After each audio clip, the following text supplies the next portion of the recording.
So, how has life been for me as a revert? I'll say, hmm, it has not been so easy, but alhamdulillah, like I don't regret like any of my actions. I don't regret reverting. Like it has been, like for me, in my spirit, in my soul, it has been like the best decision that I have made for my own self. But yes, I do have a lot of things that breaks my heart, that hurt my feelings as a revert. So I'm going to start with when I reverted. So I reverted, I took my shahada in the house, and the woman that helped me gave me the Quran, this particular one, sorry. She gave me this Quran, and then she gave me three hijabs. So she gave me three hijabs, and I started to pray. So I started to learn little by little. Where we're living at that particular time, where I was at that particular time, a mosque is not so close to the house. So it was like not easy for me to like start going to the masjid because I was in another state entirely. So when I left, like my friend that were living together at the time, when at that point I reverted, she was a Muslim, I've been a Christian all along, right? So I reverted, and then me and my friend we started doing like one, two, one, two. Then one man came along and snatched my friend away from me and married her away, right? So my friend is now like all away from me in a whole different country. So now it's like that. So where I moved back home. I was cutting with somebody at the time, so that was not really convenient with. So that area, I also did not know my way around that area. It was kind of hard for me to navigate things, but I had this friend of my friend. I would go to her house that particular time, or like sometimes I'll go to her house. I would pray Fajr with the family, like with their family. I would join them to pray Fajr whenever I visited her, and I would pray with her like during the day. But it wasn't also for so long. It was just prayer. It was nothing deeper. There was no teaching. There was no explaining of anything. So later, I moved like away from that place, and then I got my own apartment. Now, getting my own apartment, I felt okay. I need to start to learn. So I downloaded the Namas app. I started praying. I started praying. So tell me why along the line I'll just realize that all what I've been saying since I've just been swearing, I've been saying rubbish. Like I'll mix some things up. I think one of my biggest shock was when I realized I've been saying the is it salawat wrongly. I don't know if it's tashahud. Pardon me. I've been saying one of it wrongly.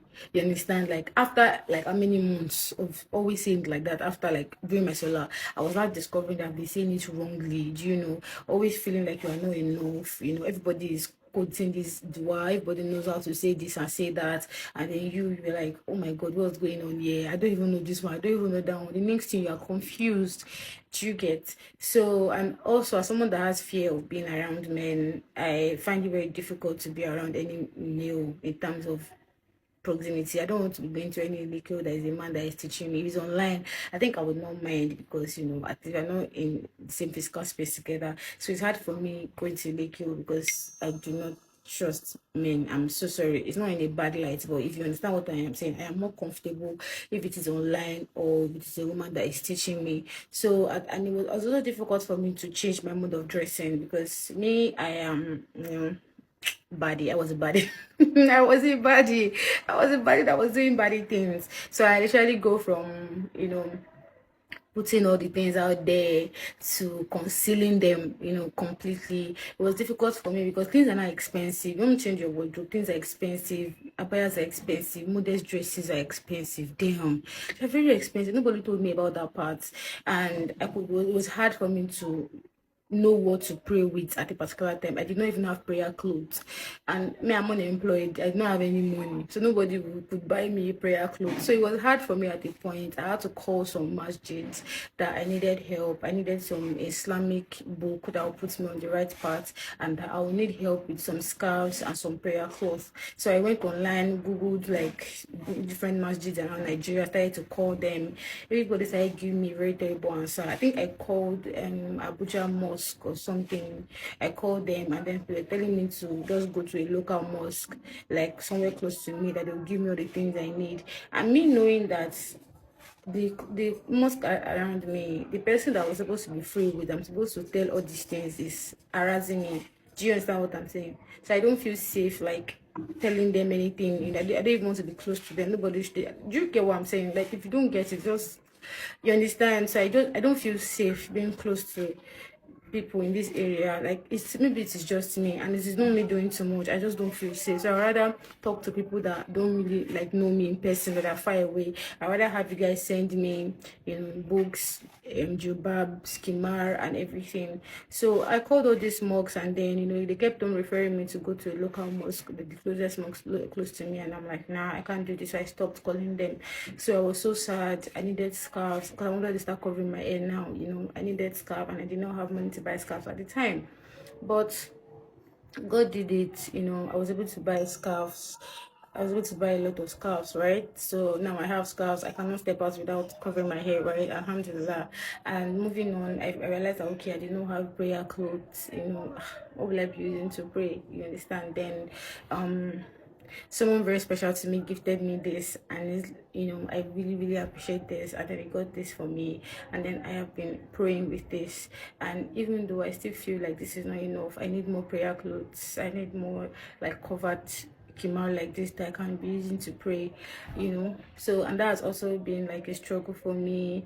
And I've also not started Arabic school because of funds, although I've tried to do it myself. I've tried to like do it my own self, like on YouTube, but I got to a stage, and then, you know, like I ended up stopping because the man that was using the video was not clear anymore, so I was not able to like continue learning.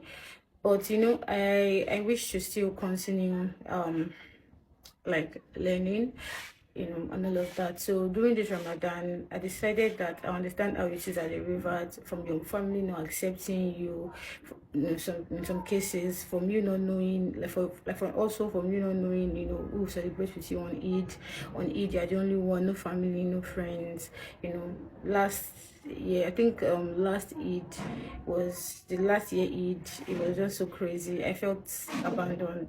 I felt, I don't know, I felt very abandoned. I felt sad.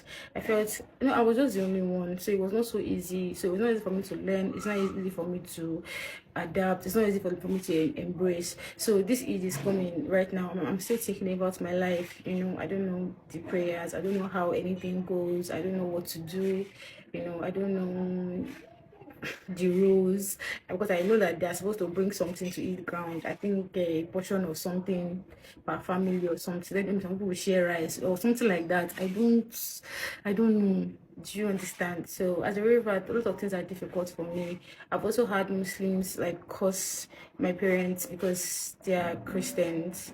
Like, I've had Muslims, the people that identify as Muslims, that will insult my family just because they are not Christians. And there was even somebody that assumed that, oh, my family was Christian, it was Muslim, and I'm the one that is not a Christian, and the person that just cursed me and said a lot of mean things to me. I've seen, you know, Muslims say a lot of mean things to me.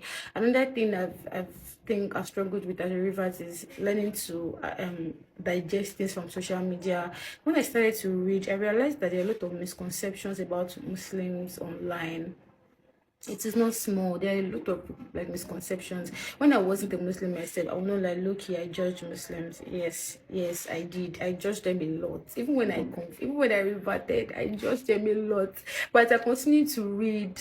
My eyes opened to so many things. I realized there were a lot of misconceptions. Like, there are a whole lot about the Prophet, peace be upon him, about a lot of things. There's a whole lot of misconceptions online that if you don't take your time to read the Quran for yourself, or to read books on Islam, you will not know the actual truth. You will just keep like going with the wind, you know, online and all of that. So overall, I would say that I don't feel proud, because I feel like many born Muslims that have gone to Lake or whatever, they know a lot of things that I do not. And sometimes I feel like, will I ever be up to these people? You know, not having prayer clothes, not having books, not having, you know, some hijabs too, because, you know, all those things are kind of struggle. So this is just me sharing my own part, and in case there's any revert here, just hold on to your thing, be steadfast. I know it can be difficult not having anybody, especially if your family has rejected you, but Allah is going to make a way for you. Allah is enough for you, He's sufficient. I know it can be difficult, but you can do it.